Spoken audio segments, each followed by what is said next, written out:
It's just nearly 3 years now since this particular house became a supported living house. Two of the ladies previously were in residential, and one of their goals was to move into a supported living type environment. Gaynor joined them at roughly the same time. To all of a sudden come into a supported living service where you haven't got staff 24/7, at the start there's an awful lot of anxiety from parents as well, from parents and families, understandably. But actually the three ladies that live here in Newcroft, we've had feedback from families to say, you know, that they're really calm and relaxed about it now, but obviously at the start when they first moved in, everybody was worried. The assistive technology side of it, the care line came in, the door reminders, the door alarms, all of those things were put in place, and it was just an awful lot of gentle reassurance and reassuring them that when they did press the care line at the start, that, you know, somebody could be there. And I think once they realised they're fairly simple, they're fairly easy to use, and again once they realised that if they were in trouble or if there was any difficulty, then these gadgets would help them rather than having to rely upon somebody else. In terms of, again, empowering them and giving them the independence, they love it from that point of view. Of a night time, I think that was the big step for them when we first came into independent living. I think they really found that difficult, especially Lorraine. I think they felt we deserted them, but knowing that they had their care line in place took that fear away. One thing the staff were worried about was if strangers came to the house, what would they do, and would they let them in? And so the ladies know that they have a panic button by the door. So if a stranger comes in, they're not happy, then they will actually press that button, and then the care line obviously comes into play again. It completely empowers the people that we're supporting because, you know, they know rather than have somebody have to be in their home, it's sort of boosted their independence levels. Hello, Mum. The technology removes the barriers, and in fact it has a snowball effect both on the people we're supporting and positivity within the staff team as well. Because when you come in, most of the times when you see how people have moved on, the staff are able to go home and think, well, we've supported them to do that alongside the assistive technology. Everybody's morale, the people we support, the staff's morale, everybody's morale goes up.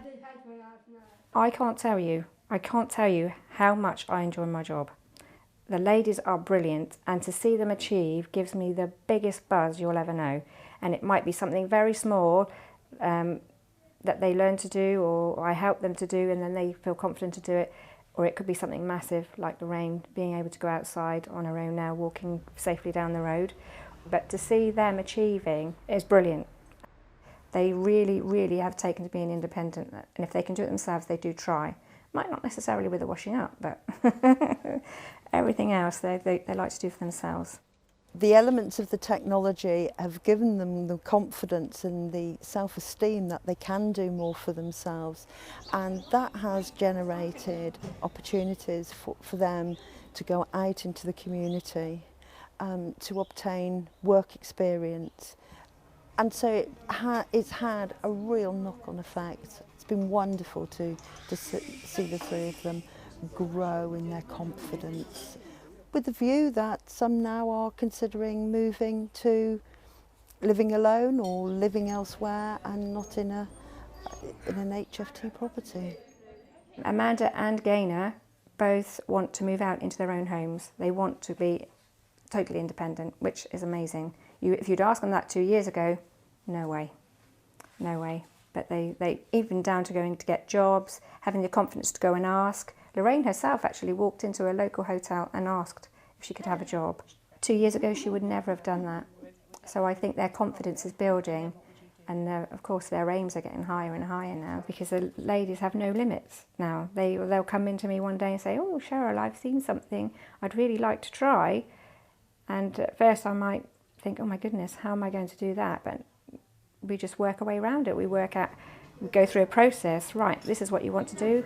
How are we going to do it? Risk assess it and just go for it. Because they want to. They want to go and try it. Maybe before it was easy, other people did it for them. But now, as they're taking little steps, those steps are getting bigger and they want to go and do more. We're just here to make sure that they're safe and help them to do what they want to do.